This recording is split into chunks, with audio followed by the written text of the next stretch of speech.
नमस्कार दोस्तों, मैं हूं आपका दोस्त के बी। तो आज की इस वीडियो में हम 26 जुलाई 2022 को एसएससी एमटीएस के तीसरे शिफ्ट का जो एग्ज़ाम हुआ है, इसमें पूछे गए जीके जीएस और करंट अफेयर्स के प्रश्नों को डिस्कस करेंगे।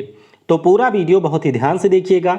इस वीडियो की जो पीडीएफ फाइल है वह आपको टेलीग्राम चैनल केवी गुरुजी या kvguruji.in के ऊपर मिल जाएगी।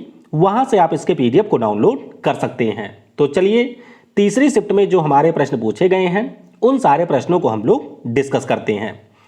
तो पहला प्रश्न आया था कि पेलेग्रा नामक जो बीमारी है वो आपके कौन सी विटामिन की कमी से होता है।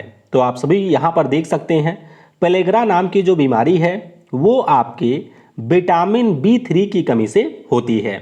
इसके अलावा विटामिन ए की कमी से आपकी रतौंधी होती है। विटामिन B1 की कमी से बेरी बेरी नाम का रोग होता है। विटामिन सी की कमी से स्कर्वी होता है। विटामिन डी से आपका रिकेट्स होता है। इसी प्रकार से अगर हम लोग विटामिन के की बात करते हैं तो इससे आपका रक्त अस्कंदन नाम की बीमारी होती है। तो ये सारे पॉइंट भी आप लोग ध्यान रखेंगे। अगला प्रश्न पूछा गया कि सम्राट अकबर के द्वारा कौन सा कर इम्पोज किया गया था या कौन सा कर लिया जाता है। तो आप सभी को ये भी याद रखना है कि जजिया नाम का जो कर था इसको अकबर ने समाप्त किया था। हालांकि बाद में औरंगजेब ने इसको फिर से लागू कर दिया था। और अकबर के द्वारा जो यहाँ पर कर लिया जाता था इसका नाम है जब्त सिस्टम। क्या नाम है? जब्त टैक्स सिस्टम इसका नाम है।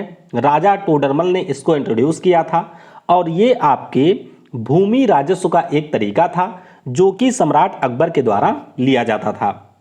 अगला प्रश्न पूछा गया कि जो हमारा नवपाषाण काल है इसको हम लोग और किस नाम से जानते हैं।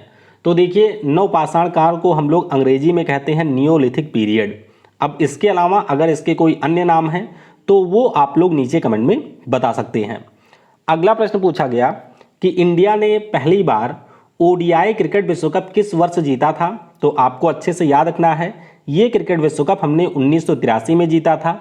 और ये जो विश्व कप है उस समय भारतीय टीम के कप्तान थे हमारे हरियाणा हरिकेन के नाम से फेमस कपिल देव जी। और इस विश्व कप में हमने फाइनल मुकाबले में वेस्ट इंडीज की टीम को हराया था। इसके अलावा आपको ये भी ध्यान रखना है कि 2011 में हमने दूसरी बार क्रिकेट विश्व कप जीता था। उस समय टीम के कप्तान थे महेंद्र सिंह धोनी। और ये जो मुकाबला है वो मुंबई में खेला गया था, फाइनल मुकाबला, और इसमें हमने श्रीलंका की टीम को हराया था। अगला प्रश्न पूछा गया कि चाय के लिए किस प्रकार की खेती की जाती है या फिर टी कल्टीवेशन को हम लोग किस प्रकार की फार्मिंग में रखते हैं। तो आपको ध्यान रखना है, चाय की खेती आपकी कहलाती है प्लांटेशन एग्रीकल्चर। कौन सा? प्लांटेशन एग्रीकल्चर के अंतर्गत हमारे चाय की खेती की जाती है। चाय का जो सबसे ज़्यादा उत्पादन करने वाला राज्य है वो हमारा असम राज्य है। और हमारे यहाँ पर एक टी बोर्ड ऑफ इंडिया है जो कि आपको कोलकाता में देखने को मिलेगा। अगला प्रश्न पूछा गया कि मशरूम सेल का जो निर्माण है वो किसके कारण होता है। तो दरअसल ये जो आपकी सेल हैं ये आपकी कुछ ऐसी सेल होती हैं जिनकी आकृति बिल्कुल मशरूम की तरीके से होता है। और इस प्रकार की जो हमारी सेल हैं उनका निर्माण आपके वायु अपर्दन यानी कि विंड एरोजन के कारण होता है। तो आपको ध्यान रखना है कि मशरूम रॉक या फिर हम लोग रॉक पेडेस्ट्रियल की बात करें या फिर गौर की बात करें तो ये हमारे कुछ ऐसे लैंडफॉर्म होते हैं जो कि बिल्कुल मशरूम के शेप में होते हैं और इनका निर्माण आपके विंड एरोजन के कारण होता है। अगला प्रश्न पूछा गया सिंपल सा कि रिट कितने प्रकार के होते हैं। तो पहले आपको यही ध्यान रखना है कि हमारा सुप्रीम कोर्ट अनुच्छेद 32 के अंतर्गत और हाई कोर्ट अनुच्छेद 226 के अंतर्गत रिट जारी करते हैं। ये जो रिट हैं आपके मूल अधिकारों का जब हनन होता है तो उस स्थिति में जारी किए जाते हैं और इनकी टोटल संख्या है 5। कौन कौन से आपके रिट होते हैं तो ये भी ध्यान रखिएगा। बंदी प्रत्यक्षीकरण जिसे आप लोग हैबियस कॉर्पस कहते हैं, परमादेश मैंडमस, निषेध आपका प्रोहिबिशन है, सरस्योरी है, उसके बाद में है क्वा वारंटो। अगला प्रश्न पूछा गया कि 2011 की जनगणना के अनुसार किस राज्य की जनसंख्या सबसे ज़्यादा है। तो आपको ध्यान रखना है, सबसे ज़्यादा जनसंख्या हमारे उत्तर प्रदेश राज्य की है। 2011 की जनगणना के अनुसार हमारे देश की जनसंख्या 121 करोड़ है और सबसे कम जनसंख्या आपके सिक्किम राज्य की है। तो ये सारे पॉइंट आपको ध्यान रखने हैं। फिर एक प्रश्न पूछा गया था कि उजाला योजना किससे संबंधित है। तो आपको पता होना चाहिए कि उजाला योजना के अंतर्गत मुफ्त में LED बल्ब का वितरण किया गया था। तो LED बल्ब के वितरण से ये योजना हमारी संबंधित है। हमारे PM नरेंद्र मोदी जी के द्वारा 1 मई 2015 को इस योजना को लॉन्च किया गया था। उजाला का अगर आपसे फुल फॉर्म पूछा जाए तो ध्यान रखिएगा, इसका पूरा नाम है Unnat Jyoti by affordable LEDs for all. तो ये हमारी एक स्कीम है जिसको शुरू किया था केंद्र सरकार ने 1 मई 2015 को। अगला प्रश्न पूछा गया कि एंजियोस्पर्म का जो फूल है वो कितने बीजपत्र में बटा होता है। तो आपको पता होना चाहिए जो इसका फूल है वो आपका मोनोकॉट होता है, यानी कि एक ही बीजपत्र में ये बटा होता है। बाकी अगर हम लोग बात करते हैं बीजपत्र की, तो ये हमारा एक एम्ब्रियो का हिस्सा होता है जो कि आपके प्लांट के सीड में पाया जाता है। अगला प्रश्न पूछा गया कि वेदांतम सत्यनारायण शर्मा हमारे कौन से क्लासिकल डांस से संबंधित थे।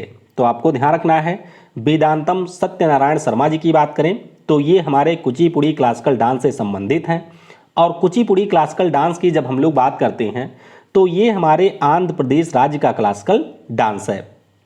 अगला प्रश्न पूछा गया कि मार्च 2022 में पंजाब राज्य के नए मुख्यमंत्री कौन बने।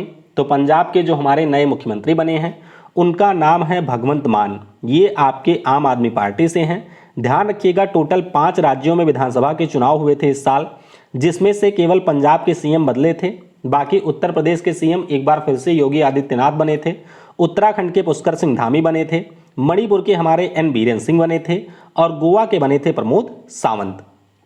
अगला प्रश्न पूछा गया कि 1905 में जब बंगाल का विभाजन हुआ था तो उस समय भारत के वायसराय कौन थे। तो बिल्कुल सिंपल सा प्रश्न है, उस समय भारत का वायसराय लॉर्ड कर्जन रहा था। अगला प्रश्न पूछा गया कि मालगुडी डेज नामक जो पुस्तक है इसके लेखक कौन थे। तो सिंपल सा प्रश्न है, मैं आपको बता चुका हूं कि मालगुडी नाम से जितनी भी आपकी पुस्तकें हैं सभी पुस्तकों के लेखक हैं R.K. नारायण साहब। और आपको ध्यान रखना है, R.K. नारायण साहब का जो पहला नॉवेल था उसका नाम था स्वामी एंड फ्रेंड, जो कि 1935 में पब्लिश हुआ था। तो ये भी आपको ध्यान रखना है। अगला प्रश्न पूछा गया कि फुटबॉल का जो मैच है ये कितनी अवधि के लिए खेला जाता है। तो फुटबॉल मैच की अगर हम लोग बात करते हैं ये आपके टोटल 90 मिनट का खेल होता है। कितने समय के लिए? 90 मिनट के लिए ये खेला जाता है। इससे पहले MTS में हॉकी के बारे में भी पूछा जा चुका है। तो आपको ध्यान रखना है, हॉकी का जो खेल है ये आपके 60 मिनट के लिए खेला जाता है। अगला प्रश्न पूछा गया कि डेक्कन महोत्सव नाम का जो त्यौहार है ये किस राज्य में मनाया जाता है। ध्यान रखिएगा, जो आपका डेक्कन का प्लेट्यू है वो आपके दक्षिण भारत के राज्यों में देखने को मिलेगा, लेकिन ये जो डेक्कन महोत्सव है ये हमारे आंध्र प्रदेश और तेलंगाना राज्य में मनाया जाता है। तो मुख्य रूप से 5 दिनों का यह एक त्यौहार है जो कि आंध्र प्रदेश और तेलंगाना राज्य में मनाया जाता है। अगला प्रश्न पूछा गया कि निम्नलिखित में से कौन सा डांस है जो कि चेहरे पर मास्क के साथ किया जाता है। ध्यान रखिएगा, वेस्ट बंगाल में जो हमारा पुरुलिया छौ नाम का डांस है ये आपके मास्क के साथ किया जाने वाला डांस है। हालांकि अगर हम लोग छौ डांस की बात करते हैं तो इसके 3 टाइप हैं। मयूरभंज नाम का जो छौ है ये आपको उड़ीसा में मिलेगा, इसमें मास्क का यूज नहीं होता है। सरायकेला जो छौ है वो आपके झारखंड में होता है और पुरुलिया छौ आपके पश्चिम बंगाल राज्य में मनाया जाता है। पश्चिम बंगाल राज्य की अगर हम लोग बात करते हैं तो आपको पता है इसके वर्तमान में जो गवर्नर हैं उनका नाम ला गणेशन है, CM यहाँ की ममता दीदी हैं और यहाँ की राजधानी आपको कोलकाता में देखने को मिलेगी। तो इस प्रकार से तीसरे शिफ्ट में जितने भी प्रश्न पूछे गए थे उन सभी प्रश्नों को मैंने डिस्कस कर लिया है। कल तक आपको सारे 48 शिफ्ट की जो PDF है वह मिल जाएगी, तो उसे भी आप लोग डाउनलोड कर सकते हैं। Thanks for watching. जय हिंद, जय भारत।